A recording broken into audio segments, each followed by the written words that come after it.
O motivo, gente, de eu ter ficado chateado com ela daquela vez é porque ela gritou comigo e tentou me humilhar no meio das pessoas, e isso eu não aceito. Poxa, como é que... E ela sabe disso. Gente, se vocês quiserem, eu vou na casa da Mariana amanhã e falo tudo que eu tô falando aqui pra vocês na cara dela. E falo assim, eu tô falando a verdade ou eu tô mentindo, Mariana? Se vocês quiserem, eu vou lá, eu gravo o vídeo aqui, ó, boto ela do meu lado e falo tudo, gente, que eu tô dizendo pra vocês, tudo.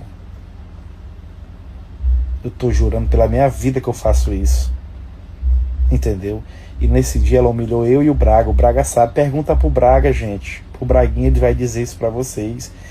Ela gritou com o Braguinha primeiro, tipo humilhando, depois foi gritar comigo, querendo já a soberba, né? E foi por conta disso. E eu provo, gente, tudo pra vocês.